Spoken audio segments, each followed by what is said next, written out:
So we're here at Radio Row before Super Bowl 59. I got Josh Jacobs, one of the best NFL running backs. Josh, thanks for stopping by. Thanks for having me. First off, just tell us this really interesting, cool thing you're doing with USAA and the trip to the Super Bowl.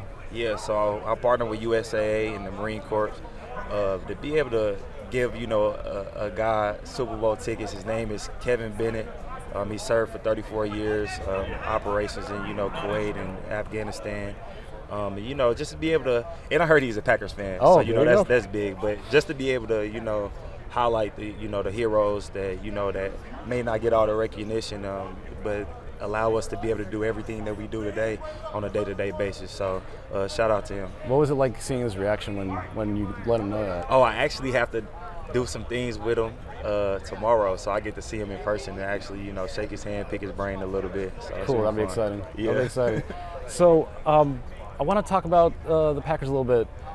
Your first season there, obviously not the result you guys wanted, ending in the loss to the Eagles in the playoffs. Mm-hmm. But what were your impressions of just the way the season went and how everything unfolded?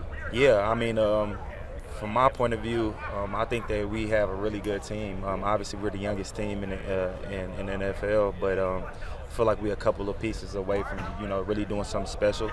The guys get a little bit more, experience under their belts, and just learn how to, win consistently and do things the right way. But it's definitely been fun for me. Definitely been a good way to start, coming into a new organization and a new city and things like that. So it's been good.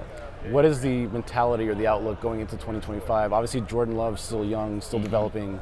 How are you approaching just taking this momentum and going into next season? Well, obviously trying to be better than next year. I think that's the thing, just trying to improve, from every aspect. I know from the offense, just attention to details. We had a lot of penalties, especially early into the season.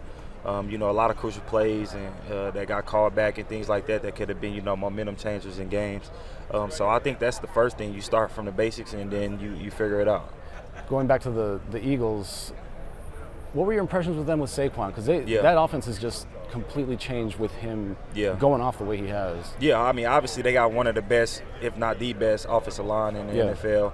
But, Saquon is the heart and soul of that team. He kind of get everything going, and obviously, he's been having a lot of big games. Yeah. But then they also have weapons at receiver, so they got a team, man. I think that the biggest thing for me going against them that I, seen was that their front seven is legit. They have some young safeties, young DBs that in open field they're not afraid to hit. They're gonna make a sure tackle and things like that. So they just have a really good team. They're playing really good ball too. Yeah, obviously you being a running back, Saquon, seeing his success, I'm sure it's got to be kind of cool to see the position getting some attention, some love.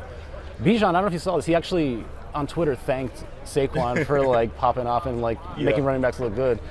With the year Saquon has had, do you think that can kind of reset the way running backs are paid, the market, and all that? Well, honestly, I think Christian McCaffrey did it when he got his extension. Yeah, I think that kind of set a small little tone, or a precedent of where the market is going. And then for guys like Saquon, Derek and Joe to have good years, and then guys like Bijan and Jameer coming up to get paid, I think it's definitely going to set the running back market up. Saquon's year, is this, in your opinion, maybe the greatest year we've ever seen from a running back? I would say it's definitely up there. If not, it's definitely top three. Yeah, it's definitely top three, and it's crazy because he could have done a lot more. So for me personally, since I've been alive, it's probably the greatest playoff run for a running back that I've ever seen. So most definitely. He needs 169 yards to break the single postseason record for rushing yards. Who was the John Riggins from Washington, But Terrell Davis back in the day, he had some big ones Terrell too. Nice. If there's one thing that you could steal from Saquon's game, what would it be? Probably that end speed, where he be gone. You give him a couple steps, he gone. And I think that's the thing that makes him so dynamic. Is he's shifty, he can run with power, but when it's time to leave people, he definitely does that. Yeah.